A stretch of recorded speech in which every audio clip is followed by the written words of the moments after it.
Hey guys, this is Frozen 2 and Stranger Things fanboy 2004 here, and welcome back to another review. And this is another part of my Halloween reviews for Halloween month. And I am not doing a movie review, but rather a TV show review. And this is one that is very special to me, as I think most of you guys know, especially based on my username, that this is my favorite show of all time. Yeah, straight up. And yes, we're talking Stranger Things here. So I have actually done a review on Stranger Things season 4, and it sort of still holds up, kind of, but at the same time, I feel like I want to redo it. So expect that coming. So, but yeah, but this time I'm gonna be doing a review on the earlier seasons that came before season 4, because I think they deserve to be talked about as well. So yeah, Stranger Things season 1 is what I'll be talking about. I'll review Stranger Things season 2 and 3 eventually, but I actually just finished rewatching season 1, so of course I need to get through season 2 first before reviewing it. And then same goes for season 3. So yeah. So Stranger Things season 1 is directed by the Duffer Brothers, and stars Millie Bobby Brown, Finn Wolfhard, David Harbour, Winona Ryder, Gaten Macerano, forgot the guy who plays Dustin. I can't forget. Oh yeah, Gaten Macerano is Dustin. Kayla McLaughlin. I don't know how to pronounce his name. But yeah, the guy who plays Lucas. Yeah. Natalia Dyer, Joel Keery, Charlie Heaton, and yeah. And basically, the film tells the story of um well, the film takes the story taking place in Hawkins, where Will Byers goes missing, and so Will's mother, Joyce Byers, and sends Hopper to lead an investigation mission to find Hopper, with the help of like some with the kids, Jonathan and Nancy, and basically the investigation leads to a lot of weird stuff happening. Joyce Byers knows what happened to Will, but no one in the town believes her. So basically, eventually the town does find out what happened. The town eventually does figure out that it came from some weird stuff, especially with the presence of Eleven, which is who is like probably the main character of the show in general. Even though like some other characters do get a chance to shine. Technically, but in this season, Hopper and Joyce were the main characters. For me, I think each season has its main character, has a different main character. This season, like what I said, it's Hopper and Joyce are technically the main characters. But Eleven is the hero. And maybe she's the main character, but oh, I don't know about that. Yeah, I guess Eleven is the main character, but you can say, but in my point of view, it's Hopper and Joyce. So yeah, I remember I first watched Stranger Things back in 2019, because Stranger Things season 3 is actually what got me into Stranger Things. But I'll say more about that for that review. But I actually have not seen Stranger Things until 2019 with season 3, because that's when I started learning more things about the show. And yeah, I love Stranger Things. I loved it, but it was never really my favorite show until season 4 dropped, and the fact that I couldn't stop thinking about it, especially Max, one of the best characters ever. Kind of a shame there's no Max in this season, however, but let's see if the season can actually handle itself well without Max. And what do I think of Stranger Things season 1? I gotta say, this was such an awesome season. I think this was a really good season, and yeah, I just love the season. But I will say that this is probably the weakest season yet. Yeah, maybe part of it is because Max is not there. And yeah, Max isn't really there. Maybe if Max was in this season, I would have preferred this over season 2. And yeah, I do have some nitpicks in this season. But it's not about some of my nitpicks first before getting to everything. positive I have to say about this. First of all, it's a little mean spirited. I mean, you all know how much of an a hole Steve and Lucas are. Like basically, they're both terrible characters until like the end. The last, probably like the last two episodes was when they became likable. But good God, these both of them are just like you know how Steve was like kind of a dick to Nancy when he literally painted like that when Steve literally vandalized a movie a cinema like putting Nancy as a slut that word and then made Nancy really mad yeah although I'll say that Steve actually wasn't as bad as I thought he would be. Yeah, I mean he actually did have a good point to bully Jonathan because Jonathan is yeah, because Jonathan was stalking them in episode I think two. Yeah, that was when Jonathan was stalking them by taking photos of him and Nancy together. And I think Steve knew that Jonathan and Nancy were together, which is why they both hate each other. I guess I'm not sure that's really true. But also, like I did notice this plot hole, minor plot hole. Why? How did the Steve know that that Jonathan like took pictures of him and Nancy together? Like, how did like, I mean, Jonathan actually did a really good job of hiding, and there were and sure things that took place in the 1980s. So there is no way that they would like get a that Jonathan would be caught. Yeah, so that's kind of a plot hole. Like probably the biggest plot hole in Stranger Things in my opinion. But sometimes plot holes are just nitpicks. Like there are times when plot holes like doesn't really matter to me. Also, another nitpick is that we didn't really get to know much about the bullies. Yeah, the bullies are completely forgettable. Like we know nothing about them. You know, like you know, for both like the kids bullies and the Hawkins kid, the main kids, and Steve's bully. Like I don't even know their names at all. Like I mean, at least with the Angela from Stranger Things season four, at least I know at least I got to know who she is and I remember that her name is Angela. Yes, yes, Angela is a straight bully, but at least I I like her as a character because because at least I got to know her even though she only appeared in two episodes. The bullies are just there and they don't even serve a purpose in the story, and I don't even know a single thing about them. And yeah, they're probably my least favorite characters in the show. Just yeah, but those are just nitpicks. Oh yeah, and also like my last nitpick is Max not being here. Yeah, there are signs in this throughout the season like showing that Max really should have appeared in the season. Like how showing like how Mac was terrible at teaching Elle like how things in the world are. I mean, Mac Eleven was such a dumbass in this season, but at least I can forgive that because of what happened to her. Like it felt like she just came into the world like recently. But if Max was in the season, then 11 would have been much smarter. Like quickly, like ASAP. But it was all in season three when 11 became a lot smarter. So yeah.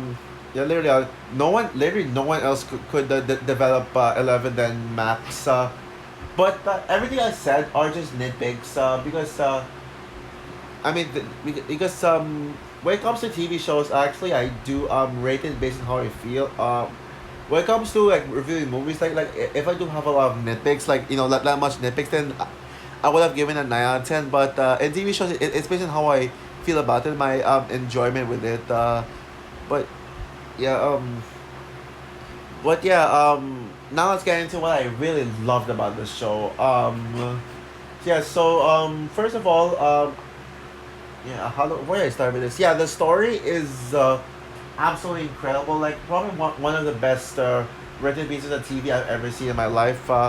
Yeah, basically like a very small scale the story like about finding a lost kid and realizing that they're actually being experimented and it's basically this mystery story that absolutely gets bigger and bigger the more episodes and Yeah, we know with not just Will, but there's also like Nancy's best friend Barb also dies. Yeah, yeah. I mean, which is probably.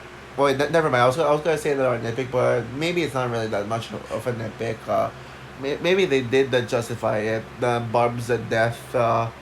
And yeah, I mean, it starts as a very small coming of age type show, but then it becomes like a supernatural show. Yeah, but it's kind of like a perfect show to watch and review on Halloween. I just love I absolutely love the characters. Even without Max, I still think most of the characters are really well rated, and I love the redemption arcs of Lucas and Steve. Yeah, they both have really great redemption arcs, and like they stopped being bullies. And yeah, where else was I love Eleven. I love how she starts as a girl. Yeah, you think that 11 like has disabilities, like she cannot speak, and she's just so quiet, but turns out she actually has special powers, and she was just trying to protect them. Like I think she was just shy. That's why 11 couldn't talk to them. She was just shy because like the kids literally found 11 like cold out like in the middle of nowhere, like when I was raiding, and then at first 11 like didn't really trust him at first, but then like she started talking when she got to know them. Yeah, a lot of people in real life are like that. Yeah, that's kind of relatable. Yeah, I mean, I'm like that too. I get shy meeting new people, but when I get to know those people, I'm actually able to talk to them and interact with them very well. So that's great character development and very relatable.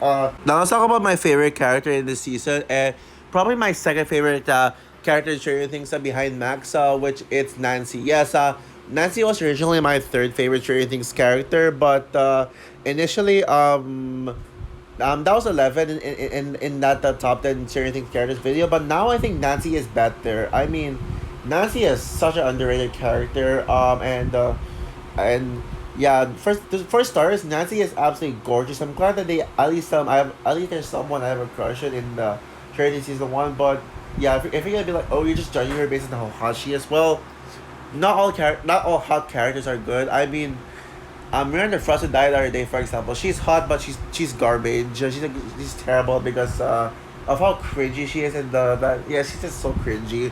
But anyway, that's off topic. But I'm just trying to prove a point. That not all hot characters are good. But anyway, Nancy has probably like the strongest arcs in Stranger Things season 1. Not only is she gorgeous, but yeah, she has like the best character arcs ever. Yeah, first of all, yeah, I really feel bad for Nancy. I mean, her best friend is Barb, but then Barb went missing, and Nancy really like is worried, like she panics, and it feels like I really want to be there to comfort her, and it does seem very parallel to Mike, which makes sense because Nancy and Mike are together, and she recruits someone to help her find Barb. Yeah, like which in our case it's either Steve or Jonathan. Even though like Jonathan puts well in his own priority. In fact, I'll talk about Jonathan later. But first, let's talk about Nancy. Yeah, Nancy's like I'm not sure if I want to. I'm not really going to analyze Nancy's development actually. But I will say that to her, she has the strongest development in the season. Like I said that, and almost most seasons, the standouts are her have her involved. Like when she literally slaps Steve for vandalizing in the cinema. Yeah, that was that's a well deserved move. And I love how she has like two boyfriends, but she like goes back and forth to who's really her girl, who's really her boyfriend. This they call them girlfriends. I don't know. Well, hope not. Well, yeah, she goes back and forth to who is really her boyfriend, Steve or Jonathan. Personally, I kind of vote Jonathan because Steve. I think Steve and Robin are perfect together. I mean, of course, I wouldn't say they're a couple. I wouldn't say they're a couple because I someone told me that Robin was a lesbian, so they're just friends. I can see, but I don't know. I mean, I love both of them, but maybe you know I see the back end. Steve and Nancy are the best, are the better couple than Jonathan and Nancy. I mean, maybe Jonathan could get someone else, but I don't want to introduce new character. Yeah, I mean, if only honestly I wish Robin wasn't the lesbian so that Steven and Robin could actually go together and Jonathan and Nancy can go together so it's a lot more fair. Yeah. What else is there? I think Jonathan Byers is a really underrated character. Yeah, I mean, he's one of those characters who has like so many priorities to do. Like he has two priorities at the same time, but he tries to balance which priority he should focus on. Yeah, either like he helps his mom focus. He helps his mom find Will, or he helps Nancy find Barb. And he does actually goes for both, but I think he's able to balance them very well. Yes, and yeah, I think John is a really underrated character. Even though I wouldn't put him in my top 10 favorite Stranger Things characters list, um, yeah, I wouldn't. Oh yeah, let's talk about Will Byers. Yeah, Will Byers is such another character is underrated. Yeah, I mean he's pretty much the. I mean I know people say Will's the main character this season, but just because he went missing doesn't mean he's the main character. I mean he was barely even in this show, and I completely get that. Yeah, I mean Will has stronger development in the next three seasons, especially with season four. I'll Yeah. What else is there? Mike Wheeler is also a great character. I mean, there are times when Mike can go overboard, but he can go overboard like when he overreacted to a fake dead body being dragged out of a pool. Yeah, he went a little. He overreacted at the time. And Joyce Byers is one of the best fictional mothers in my opinion. I love this character. Yeah, and I really feel bad for her. I mean, she had to go through so many things, so many struggles, just to find her own son. I mean, she's like literally one of the most caring mothers ever. Yeah, one of the most caring mothers, and I really feel bad for her. She literally never gave up on Will, and I love that. Yeah, I love that she literally never gave up on Will. Especially when she had to especially when no one in the town believed her. That Will is Will is actually alive and is just stuck in like another side of the world. Eventually they did find out the truth, and the government is experimenting on kids, which is why Will was taken. And yeah, I said. Oh yeah, and Hopper as well. Hopper is my favorite male character in this season. Yeah, Will's the main character. No. Hopper's technically the main character alongside Joyce. I said that a couple of times, but it is sort of true. I love Hopper. Love Hopper. He's the best male character. I can see why he's the favorite character, even though he's probably like my favorite character. Yeah. I have like I'll probably redo my favorite characters now. Max obviously the best. Nancy second. And Elle third. Robin fourth. Actually, I think Robin is neck to neck as third or fourth. We'll see what happens with Stranger Things season three. You know what? Yeah, fine. Lemon third, Robin fourth, and Hopper fifth. Yeah, that's my new list. And yeah, I love Hopper. I mean, I can totally see why. And he's such a badass. Yeah, Nine is a badass as well. I forgot to mention, especially when she shoots the Deborah Gorgon in the final episode. Speaking of episode, let's talk about it. Let's talk about the episodes. I mean, now I will let's start first with the weaker episodes. Episodes 2 and 7 are probably like the weaker episodes of the season, but they're still great. Yeah, I mean no, I said episode 7. I meant to say episode 5. Yeah, I mean episode 5 is the weakest episode in the whole. Yeah, it's the weakest one, but it's still great. I think this had a perfect premiere episode. It was just a perfect way to start this episode. You know, the main friends that play Dungeons and Dragons will goes missing.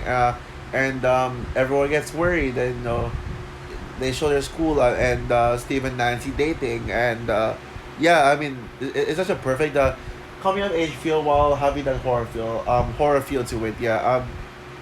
I think that Stranger Things is essentially more of a coming of age TV show than a horror. That's one thing you should know about it if you have never seen Stranger Things before. And I think the best episodes are the final three episodes 6, 7, and 8. Yeah, they're all like the best episodes for me. Yeah, first of all, there's so much iconic scenes in here. Like scenes I will never that are so unforgettable. Like how like probably my favorite scene in the show when Eleven saved Mike from falling off a cliff in episode 6. Another iconic scene was when Eleven used her mind to flip a van upside down in episode 7. That was badass. But yeah, by far the best episode of the show for me is the finale. I mean, I honestly really forgot how fantastic the finale is. Such an emotional finale that really put a tear to my eye. Like when Willis found he was kind of dead, but then Hopper and Joyce were able to bring him back to life. Yeah, that's one thing. Was one reason why I can see why Hopper is a fan favorite because like he's kind of the hero of this show. Even if Eleven's like the real hero, the real protagonist. Yeah, Hopper is still like did some heroic things. I think the best thing that Hubbard did was in season 3, which and 4. So some of the best things he did, but I'll talk about those maybe in season 3. Yeah, um, and also not to mention they when Will revived and when Will like revived literally they played the same song like the same music as Stranger Things season 4 when when Max was about to die like the same song. Yeah, both scenes literally had the same song.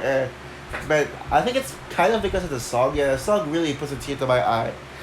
If the song didn't play in that scene, then maybe I would have cried, but I did somehow. And yeah, probably like such a satisfying ending. I love that scene was a badass in the last episode. Like when she literally fought the Demogorgon. Steve and Jonathan were also badasses, but I think Steve was the most badass. So when it came to like the Demogorgon fight, and also yeah, 11 defeating the Demogorgon, but actually the disappearing. Yeah, what else is there? And I absolutely love how it ended with the Christmas taking place in Christmas. Yeah, I this love like absolutely gave me chills and yeah. So overall, Stranger Things season 1 maybe my least favorite season yet, but this is still a fantastic season and absolutely solidifies why Stranger Things is my favorite show of all time. I love that they were able to actually like do justice to the season. They're able to handle it on its own without needing Max in it. Even though I wish Max was in it, and I do have a couple of nitpicks. That doesn't stop me from absolutely adoring this show. And this is without a doubt the best show in 2016. So with that said, I'm gonna give Stranger Things season 1 a low 10 out of 10. No, maybe not low, maybe just mid out of 10, like something like that. Still straight out of 10. So yeah, that was my review for Stranger Things Stranger Things season 1. What's your opinion on Stranger Things season 1? Are you do you agree with me that this is the best? Do you agree with me that this is the weakest season but still great, or do you think that this is one of the best seasons of Stranger Things? Comment down below, like, subscribe, hit the notification bell, and stay tuned for my review of From Russia with Love. Bye, guys.